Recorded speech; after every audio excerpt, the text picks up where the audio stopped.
E aí, pessoal, tudo bem? Vamos lá para a segunda parte sobre a Revolução Industrial, explicando o que nós já estava conversando anteriormente. Então, Revolução Industrial. Na última aula, eu expliquei mais ou menos como é que funciona o modo de produção e sobre como a sociedade distribui a capacidade que as pessoas têm de trabalhar mais do que elas necessitam para viver. Então, o fato de a gente produzir mais do que a gente necessita para viver faz com que exista esse excedente, possibilita que exista especialização da sociedade, possibilita que várias dinâmicas sociais aconteçam. E a Revolução Industrial vai ser um processo de mudança dessas relações sociais que vão ser centralizadas na ideia do trabalho assalariado, que seria alguém que precisa vender sua capacidade de trabalhar para poder comprar o que precisa para viver. Então, existe uma mudança na nobreza, como a gente já estava vendo, que no período medieval ela era baseada na terra, os rendimentos da terra, e ela deixa de ter esses rendimentos da terra e ela vai operar a partir de uma lógica mercantilista, no sentido de ela precisa negociar e vender coisas para poder ter a riqueza e para poder comprar outras coisas. Então existe uma especialização da produção. Então, como é que eram as terras anteriormente? E isso vai ser uma dimensão social.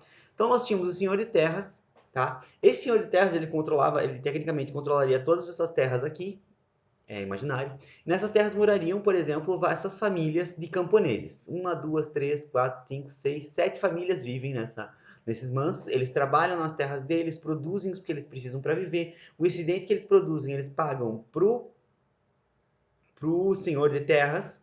Esse senhor de terras mantém essa riqueza, é muito rico por causa desse processo de pagamento da talha, da corveia. Eles trabalhavam na terra do manso do senhor alguns dias da semana, então tinha essa dinâmica de estabelecimento.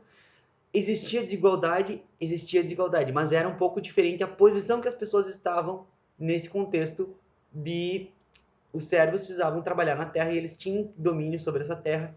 Eles tinham a liberdade de produzir o que eles quisessem, basicamente desde que eles pagassem os impostos deles ou as taxas que eles tinham. Existiam as terras comunais, que eram florestas onde só o senhor podia caçar. E existiam também, e é nessas terras também os camponeses podiam colocar as criações deles para esses animais que eles tinham poder se alimentar. Então, era uma dinâmica que estabelecia, e a cidade era basicamente onde os burgueses viviam, que eram as pessoas que têm um trabalho especializado geralmente. É o ferreiro, é o mercador, as pessoas que ficam em questões jurídicas, a igreja, onde fica estabelecido. Então, as pessoas moram no manso e vão negociar na cidade ou pegar uma atividade, os tecelões, as pessoas que trabalham nesse sentido e trabalham atividades específicas da cidade. Até o trabalho assalariado não é tanto, tipo, está mais estabelecido, porque existem menos pessoas morando na cidade e mais pessoas vivendo no campo nesse contexto. O que vai acontecer nessa mudança que se estabelece? A gente tem uma nova percepção. Quando esse nobre ele passa a se organizar a partir de uma ideia mercantilista e não simplesmente os rendimentos da terra que ele tinha, ele passa a ocupar a terra dele de uma forma diferente. Então, é as mesmas terras que tinham antes, só que agora, em vez de ele entregar essas terras para servos e esses servos produzirem para ele, o que ele vai fazer é, ele vai pegar essas terras deles e vai arrendar para algumas pessoas que têm um pouco mais de dinheiro, e essas pessoas vão começar a empregar pessoas, trabalhadores, que vão criar essas ovelhas. Essas ovelhas em todo esse espaço. Então, ele vai expulsar as pessoas que moravam aqui, e porque ele vai ter o direito sobre a terra, ele é dono dessa terra, e ele passa a arrendar essa terra e render um arrendamento, recebe basicamente um aluguel da terra. E esse cara aqui, ele consegue, com muito menos pessoas, produzir muito mais ovelhas, e essas ovelhas produzem muito mais tecido que podem ser vendidos em outros lugares. E nesse período está tendo um aumento da demanda de tecidos, principalmente por causa da organização dessa nova dinâmica. Então a gente tem pessoas que vão ser expulsas para a cidade. Essas pessoas vão totalmente... O único lugar que elas vão ter para ir vão ser as cidades, porque o campo ele está ocupado.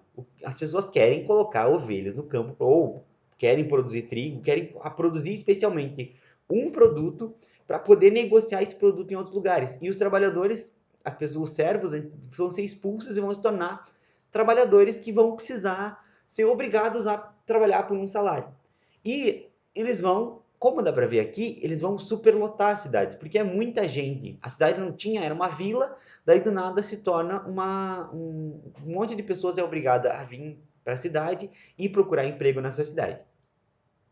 Então, nesse período que vai começar a ter as manufaturas. Então, agora, antes nós tínhamos os servos, as atividades especializadas eram muito mais difíceis de serem conseguidas, só que na medida em que as pessoas começam a ir para a cidade, elas vão ser obrigadas a comprar as roupas que elas consomem, comprar comida, comprar, alugar a casa deles, não adianta só construir a casa, porque você tem que ter direito sobre o lugar. Então vocês percebem que vai criando uma dinâmica que a pessoa é obrigada a comprar tudo que ela precisa para viver.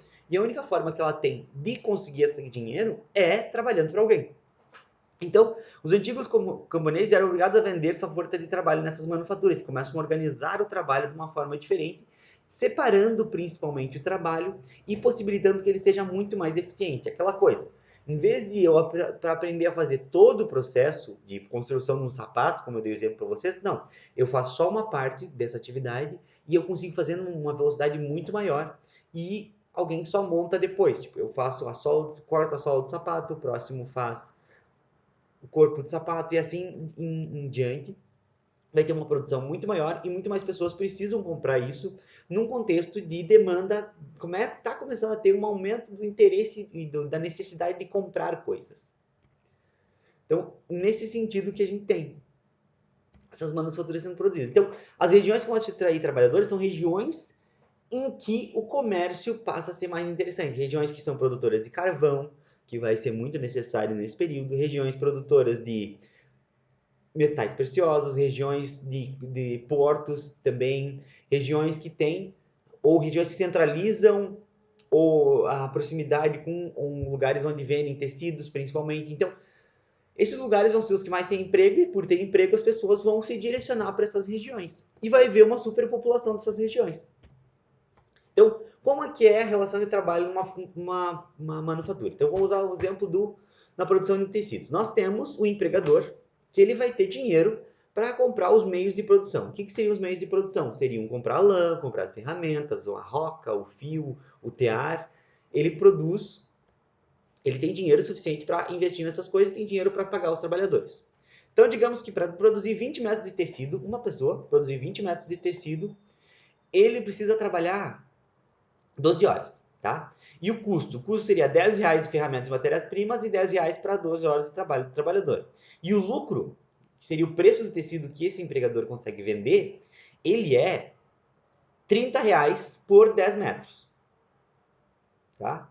Então, a cada dia, esse cara consegue produzir, o preço do tecido é R$30 a cada 10 metros. Então, ele produz R$60 por dia e ganha R$20, ou seja, eles teriam R$20 de lucro, esses dois. Então dá R$10 vai para o trabalhador e R$10 vai para o empregador. Porque basicamente eles estão. O que está acontecendo aqui? Eles estão dividindo o lucro do processo. Por quê? Porque o trabalhador ele vai pegar a matéria-prima, vai colocar trabalho nessa matéria-prima e vai transformar numa coisa que vale mais dinheiro. E ele vai poder vender isso. Então, o empregador ele paga R$10 pelas ferramentas e matéria-primas, R$10 por 12 horas de trabalho. E quanto que sobra para ele? Sobra R$10.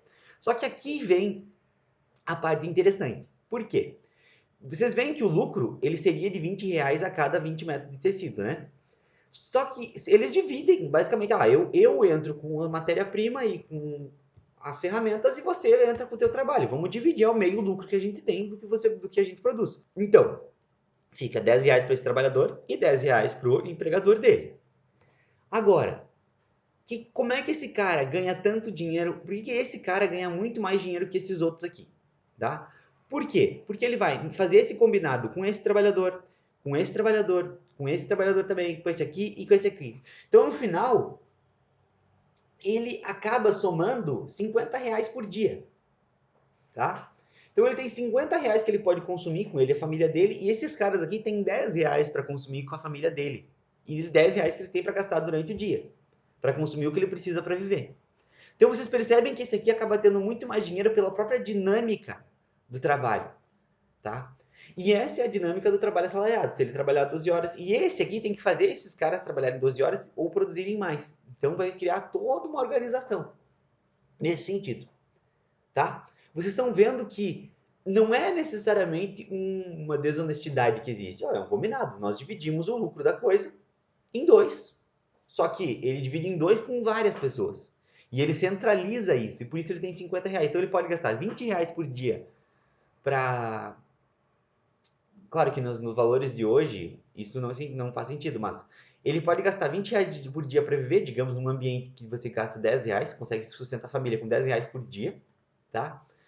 E você pode gastar 20 e sobra ainda 30 para ele guardar, para aumentar o quanto ele vai ganhar, para contratar mais trabalhadores, para ter mais fábrica, para fazer algum processo que ele quiser. Então, isso vai fazer com que esse cara acabe tendo muito mais poder que todos esses aqui.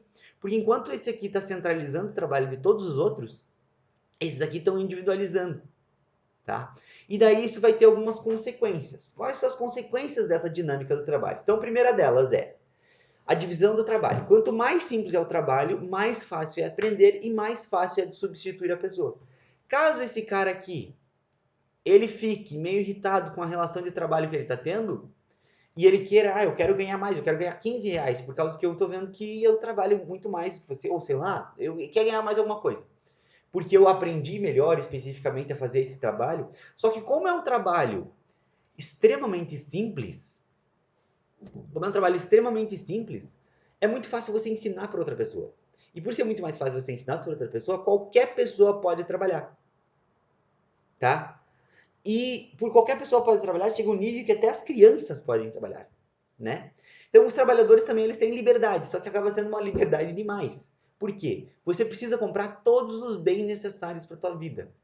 De comida, roupa, aluguel, remédio, diversão, qualquer coisa você precisa. E você precisa se virar com o salário que você ganha. Por quê? É justo isso. Não vai dizer que não é justo meio a meio. Meio a meio do lucro entre nós dois, entre o empregador e o trabalhador. Por que seria injusto isso? Né? E todos podem trabalhar e todos precisam trabalhar. Então, como qualquer pessoa, até a criança consegue trabalhar, toda a família pode e precisa trabalhar para ganhar o dinheiro necessário para viver. Então, quando qualquer pessoa consegue fazer essa atividade, a atividade fica muito mais barata por causa disso. Porque tem muitas pessoas trabalhando, precisando trabalhar, sendo obrigadas a vender a sua força de trabalho. E não no sentido de, não são obrigadas a trabalhar no sentido que elas não seriam obrigadas em outra situação de trabalhar, mas sim são obrigadas a vender o trabalho delas, a capacidade que elas têm de trabalhar. Então, e pelo fato de ficar cada vez mais baixo o salário no contexto, no sentido de não que o número do salário fica mais baixo, mas sim o que o salário consegue comprar fica cada vez mais difícil, porque você precisa comprar tudo e como pouca gente consegue ter os meios para viver e cada vez vai ficando mais baixo o salário, cada vez mais as pessoas precisam colocar os filhos para trabalhar, todas as pessoas da família precisam estar trabalhando, vendendo nisso. E existe também, com isso, vamos lá, vamos voltar para esse exemplo aqui. Aumenta-se, tá? Ele pega, digamos, ele gasta com a família dele 20 por dia. Ele começa a economizar 30.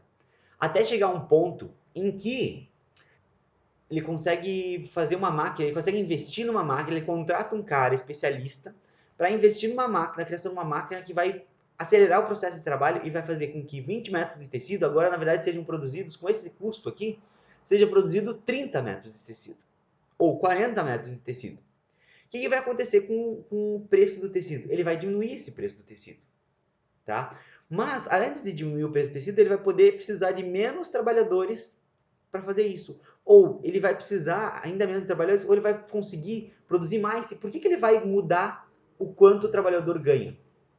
Ele vai conseguir produzir muito mais, com menos trabalho dos trabalhadores, mas ele não precisa repassar isso. Digamos que ele começa a produzir, ele muda uma máquina e ele diz que ele consegue produzir 40 metros de tecido pelas 12 horas de trabalho dos trabalhadores dele. Só que ele não está pagando pela quantidade que o trabalhador é capaz de produzir. Ele está pagando por 12 horas de trabalho desse trabalhador. Não importa o que ele está fazendo. Se ele quiser pagar o trabalhador para ficar sentado lá no dia inteiro, ele pode fazer isso. mas ele vai pagar os 10 reais que seriam essa jornada de trabalho. E não vai estar pagando pela capacidade que esse cara tem de produzir. Então vocês percebem que chega uma situação que quanto mais tecnologia tem, mais barato fica produzir muita coisa.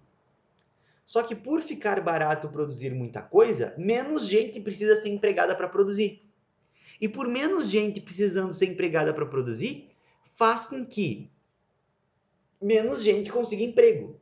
Só que se você não tem emprego, como é que você vai ter dinheiro para comprar mesmo que as coisas estejam mais baratas? Ou mesmo que as coisas estejam mais acessíveis? No caso, chega um ponto em que só as pessoas que têm um trabalho conseguem produzir. Só que daí tem tantas outras querendo esse trabalho que consegue existir uma pressão desse cara aqui, ó. Se caso ele demitir qualquer um desses, ele repõe muito rápido. Ele precisa de alguém para trabalhar. Só que esse aqui não tem escolha. Ou ele trabalha aqui, ou ele vai ter que achar outro lugar. Só que esse outro lugar é muito difícil de ser encontrado porque tem muita gente querendo trabalho. E cada vez o trabalho é mais fácil de ser substituído. Então, só se eu for muito bom, mesmo que eu seja muito bom trabalhador, vale a pena eu pagar um pouco menos para outro que faça o trabalho, porque eu só preciso que ele fique trabalhando as 12 horas. Então, existe essa dinâmica, ela não é sobre ser bonzinho ou ruinzinho, mas é uma própria dinâmica em que, olha que doido, a invenção das tecnologias acabou fazendo com que as pessoas precisassem trabalhar mais do que antes, por causa que elas são obrigadas a trabalhar o máximo que der e darem o máximo por causa disso, porque senão elas vão perder o emprego. Se elas perderem o emprego, elas perdem a única fonte de renda que elas têm. E daí se o empregador pega e fala, não, eu preciso que você esteja disponível 14 horas por dia para mim. Senão eu contrato outra pessoa que vai estar disponível a isso. Então, e por estar disponível 14 horas, ela vai produzir ainda mais. E por produzir ainda mais, vai diminuir ainda mais a necessidade de outros empregadores. Então, cria-se uma dinâmica em que o avanço das coisas acaba pressionando ainda mais as pessoas que precisam trabalhar. Só que tem esse detalhe interessante, por quê? O trabalhador tem garantido, ele trabalha às 12 horas, ele recebe por essas 12 horas. Lembram que não é exatamente pelas 12 horas. Ele recebe o quanto ele precisa para viver. Só que como é que o empregador, o empresário, o, o capitalista, como que ele vai vender essas coisas? Porque ele vai produzir um monte e ele vai precisar de pessoas que comprem. Não adianta ter milhões de pessoas e milhões de produtos. O que adianta ter milhões de sapatos? O que eu vou fazer com esses milhões de sapatos? Eu preciso vender eles de alguma forma. E aí começa a entrar esse negócio, a importância que é essa especialização da coisa. Nesse contexto aqui, como as pessoas produzem o que elas precisam para viver, é muito mais difícil você chegar e vender alguma coisa para elas. Ela vai ser supérfluo para ela. Tipo, se eu produzo tudo que eu preciso para viver, por que eu vou me preocupar em querer comer uma coisa diferente se eu não quero? Ou por que eu vou querer aceitar um produto novo ou um produto mais barato se eu já produzo o que eu tenho? Então, a necessidade aqui é diferente. Existe uma necessidade diferente. Só que na medida em que se especializa a região, tipo, essa produção vai ter muito mais potencial, muito mais eficiente, vai produzir-se muito mais. Só que, obrigatoriamente, ele vai ter que vender esse tecido e comprar todas as outras coisas que ele precisa para isso. E essas pessoas também vão estar obrigadas a essa região. Então, vão ter regiões que vão ficar especializadas em produção de alimentos e regiões que vão ficar especializadas em produção industrial.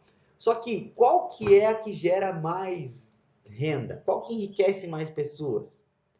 E daí a gente começa a ter uma coisa muito interessante, que é a centralização das riquezas. E é isso que a gente vai estudar, que a gente está vivenciando hoje no Brasil de uma forma muito poderosa, que é uma questão de uma criação de uma desigualdade gigantesca. Enquanto tem gente que ganha 500 mil por mês, existe número, na verdade, é 450 mil por mês, existem pessoas que estão vivendo com 600 reais do auxílio emergencial, por causa da pandemia. Enquanto tem gente enriquecendo, tem gente ficando muito mais, tendo que viver com muito pouco. Então, como que existe uma dinâmica na sociedade que possibilita que isso aconteça? É mais ou menos isso que eu descrevi para vocês. Porque como existe a especialização da coisa, produz-se muito mais. Só que por produzir muito mais, precisa de menos pessoas nos locais. E essas pessoas vão fazer o quê? Vão ir para onde? Precisam trabalhar, não tem escolha. Tá? E isso vai fazer com que elas sejam obrigadas a comprar, e sendo obrigadas a comprar, elas acabam sendo obrigados a trabalhar, e sendo obrigados a trabalhar cada vez por um salário que compra menos coisa. Isso que é interessante. A não ser quando começam a existir resistências. Então, por isso que esse cara aqui acaba tendo tanto poder, o empregador. Porque ele acaba não se aproveitando, mas no contrato que ele faz com os trabalhadores, ele centraliza um monte de dinheiro. E ele pode usar esse dinheiro para comprar mais coisas, como eu já disse, para investir mais na tecnologia e investir nessa produção. Se ele investir nessa produção e produzir mais barato, ele vai ganhar mais dinheiro ainda, porque ele vai poder vender para vencer os concorrentes dele. Então, essa dinâmica acaba sendo uma competição extrema, e a competição que vai sendo cada vez mais decisiva e cada vez precisa ser mais precisa.